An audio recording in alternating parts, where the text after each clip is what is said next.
تو فائر ہوتا ہے، اس طرح ہوتا ہے، تو لوگوں کو پتہ چلتا ہے کہ فوتگی ہو گئی ہے. پھر وہ لوگ ان کو ان کا اپنا ڈریس پہناتے ہیں، خصوصی ڈریس پہناتے ہیں ان کو.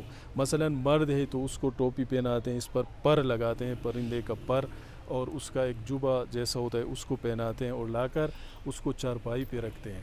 جس طرح میں نے وہاں جستکان ایک خاص اس کا ذکر کیا کمرے کا، اس میں لے جا کر اس کو رکھتے ہیں. کسی زمانے میں 7 دن تک، آج کل 3 دن تک سوگ ان کا ہوتا ہے. تو طریقہ یہ ہے کہ فوتگی جس خاندان میں فوتگی ہوئی ہے یہ خاندان ایسا کرے گا کہ جو لوگ آتے ہیں اس کے لیے تعزیت اور فاتحہ کے لیے جو لوگ آتے ہیں ان کو کھانا کھلائے گا، خصوصی طور پر کھانا کھلائے گا، ان کی اوبگت کرے گا. طریقہ یہ ہے کہ مثلا میں جاؤں گا، میرے پاس شمس الدین بھائی ہوگا، 2-4 اور ہوں گے، میں ان کا مطلب ایک ہیڈ ہوں گا، میں جاؤں گا. میں جب جاؤں گا تو میں جا کے اس جو میت ہے اس کے پاس جا کر کھڑا ہو جاؤں گا اور اس کی تعریف کروں گا.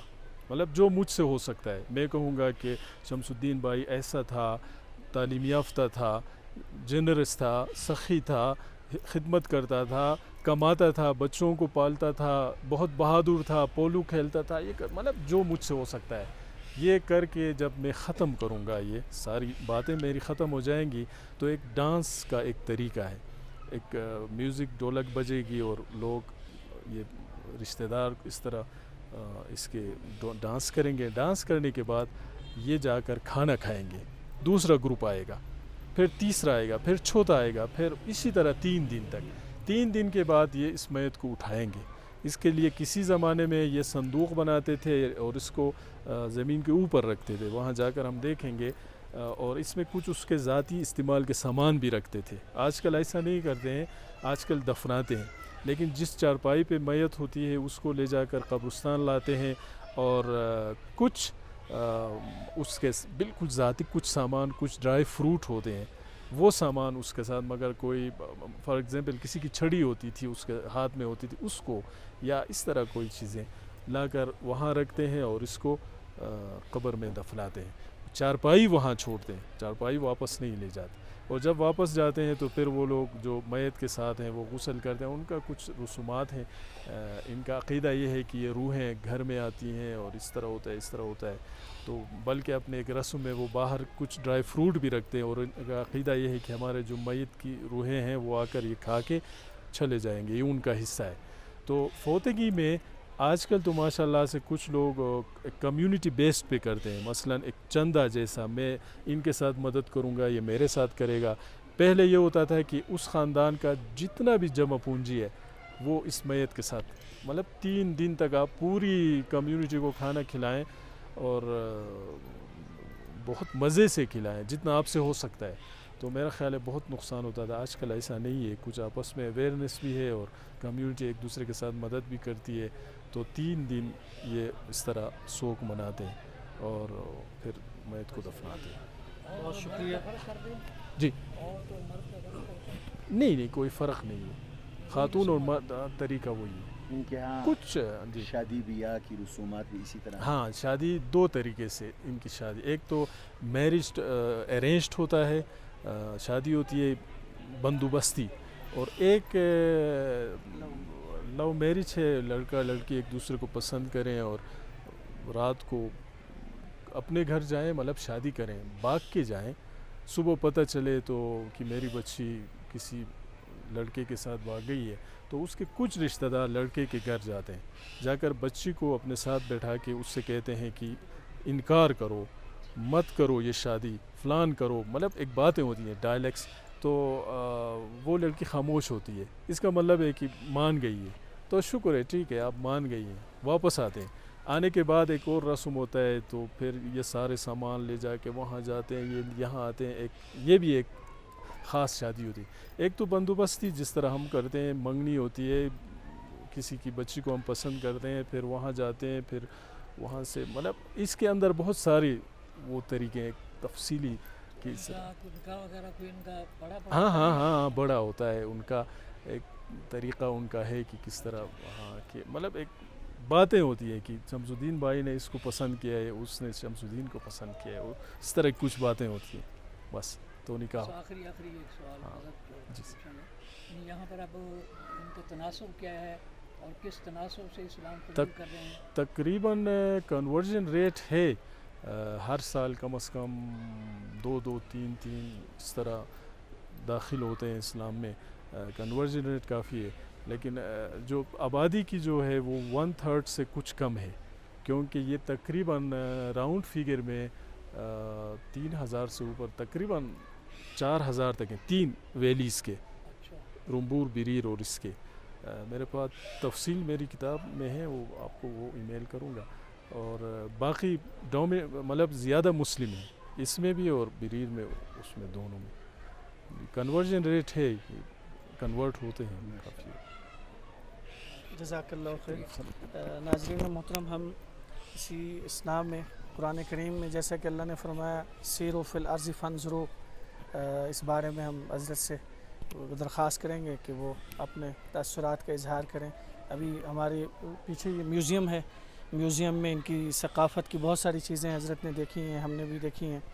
ہمارے میزبان جناب سر جاوید صاحب نے ہمیں وزٹ کرایا، تو حضرت اس بارے میں تھوڑا سا روشنی ڈالیں گے. بسم اللہ الرحمن الرحیم. ہم بچپن سے کلاش کے بارے میں سنتے تھے. کچھ لوگ اس کو کلاش کہتے تھے اور کچھ لوگ اس کو کافرستان کہتے تھے، اور اب تو خیر وہ کافرستان کی جو اصطلاح ہے وہ تقریباً غیر مستعمل ہے، اس کا استعمال نہیں ہے. چترال یہاں آنا ہوا تو تمام احباب جو ہمارے رفقائے سفر ہیں، ان کی خواہش تھی کہ کلاش جایا جائے. تو میں اس پر بڑا فکر مند تھا کہ کلاش کس نیت سے جایا جائے اور وہاں آخر جانے کا کیا مقصد ہونا چاہیے. کچھ لوگ یہاں آتے ہیں یہاں کلاش خواتین کو دیکھنے کے لیے، اور کچھ لوگ یہاں آتے ہیں کلاش کے ساتھ نعوذ باللہ شراب نوشی کے لیے. چونکہ یہاں کوئی جبر کا ماحول نہیں ہے اور یہاں کوئی نفرت کا ماحول بھی نہیں ہے، تو میں پورا راستہ، ہمارے ساتھ مفتی ظفر اقبال صاحب تھے، میں نے ان سے بھی کہا کہ ہم کس نیت سے وہاں جا رہے ہیں. لیکن یہاں آ کر الحمدللہ بہت ساری معلومات ہوئیں، دینی فائدہ ہوا. سب سے بڑی بات یہ ہے کہ اسلام اور پاکستان کا جو صحیح امیج ہے وہ یہاں آ کر ہمیں معلوم ہوا. آج پاکستان کو بدنام کرنے کے لیے اور اسلام کو بدنام کرنے کے لیے یہ کہا جاتا ہے کہ اسلام دہشت گردی کا دین ہے، لوگوں کو زبردستی اسلام میں داخل کیا جاتا ہے اور تشدد کیا جاتا ہے اور اقلیتوں کے ساتھ زیادتیاں کی جاتی ہیں، اور پاکستان میں نعوذ باللہ اقلیتیں وہ پریشان ہیں. تو یہاں آ کر یہ محسوس ہوا کہ یہاں اقلیتیں بھی ہیں اور مسلمان بھی ہیں اور صدیوں سے رہ رہے ہیں. ان کی تاریخ صدیوں پر محیط ہے، لیکن کبھی کوئی خوشگوار واقعہ نہیں ہوا. اور مزے کی بات ہے کہ کبھی کوئی مذہبی تصادم نہیں ہوا اور کبھی ایک دوسرے کے ساتھ کلیش نہیں ہوا. یہاں لا اینڈ آرڈر کا مسئلہ نہیں پیدا ہوا، یہاں کبھی پولیس کو نہیں آنا پڑا. تو بہرحال یہ ایک خوش آئند چیز ہے. ہم جس میوزیم میں بیٹھے ہیں اس کے اوپر ہمارے جو یہاں کے میزبان ہیں محترم پروفیسر جناب جاوید حیات صاحب، یہ ساتھ ہی متصل گورنمنٹ ہائی اسکول کے ڈپٹی پرنسپل ہیں. انہوں نے بتلایا کہ اوپر یہ اقلیت کے لیے اس کلاش بچوں کے لیے پرائمری اسکول ہے، تعلیم ہو رہی ہے، آواز آ رہی ہے، اور نیچے یہ میوزیم ہے اور یہاں مخلوط مجمع ہے. اور یہ بھی سن کر بڑی خوشی ہوئی کہ یہاں جانبین میں تشدد نہیں. کلاش اگر مسلمان ہوتے ہیں اور ہو رہی ہیں رفتہ رفتہ مسلمان ہو رہی ہیں تو اس کو کلاش برا محسوس نہیں کرتے. ان کی فیملی کی طرف سے ان کے ساتھ کوئی بدسلوکی نہیں ہوتی. جیسا کہ سندھ میں اگر کوئی ہندو مسلمان ہو جائے تو وہاں پر اس بیچارے نو مسلم کے ساتھ ایک غیر انسانی سلوک ہندوؤں کی طرف سے کیا جاتا ہے، اور پھر بلیم بازی بھی ہوتی ہے کہ اس کو زبردستی مسلمان کیا گیا. تو عیسائیوں میں بھی ایسے ہی ہے، لیکن یہاں ایسا ماحول نہیں ہے اور اس پر بلکہ خوشی محسوس کی جاتی ہے، رابطے کٹتے نہیں ہیں. تو یہی ہمیں اسلام کی تعلیم ہے کہ انسانیت سے نفرت نہ کی جائے بلکہ رابطے رکھے جائیں. اور باہمی میل جول سے ہی اسلام پھیلا ہے، اور اسلام کردار اور اخلاق سے پھیلا ہے۔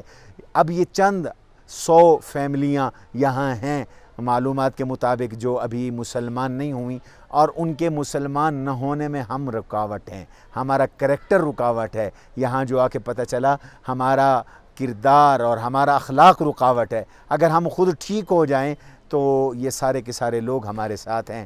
اللہ تعالی ہمارے پاکستان کو اور اسلام کو مستحکم فرمائے۔ اور عجیب خوشگوار حیرت یہ ہے کہ یہ پیچھے پہاڑ نظر آ رہا ہے، اس پہاڑ کی اگلی جانب افغانستان ہے، اور وہ طالبان کا علاقہ ہے، اور یہاں ہم بیٹھے ہوئے ہیں۔ تو آپ یہ دیکھ سکتے ہیں کہ کوئی تشدد کا ماحول نہیں ہے اور کوئی سختی کا ماحول نہیں ہے، اور یہی ہماری پہچان ہے اور یہی ہمارا تعارف ہے، اور یہی ہمارا تعارف سمجھا جائے۔ تو میں شکر گزار ہوں ہمارے یہاں چترال کے جو میزبان ہیں، تو انہوں نے تو ضیافت کا حق ادا کر دیا۔ حقیقت یہ ہے کہ کل سے وہ اپنی پلکیں ہمارے لیے بچھائے ہوئے ہیں، دسترخواں بچھائے ہوئے ہیں، ایک نئی چیزیں ہمارے سامنے آئیں۔ اللہ تعالیٰ ان حضرات کو جزائے خیر نصیب فرمائے۔ پروفیسر صاحب، ہمارے قاری مولانا شمس الدین صاحب، ان کے بھائی صاحبان ہیں، یہ بزرگ بڑے زندہ دل ہیں، رات سے ہمیں معلومات دے رہے ہیں۔ اللہ تعالیٰ ان کے خاندان میں محبتیں مودتیں قائم فرمائے اور خوب برکتوں سے نوازے۔ وما علینا الا البلاغ۔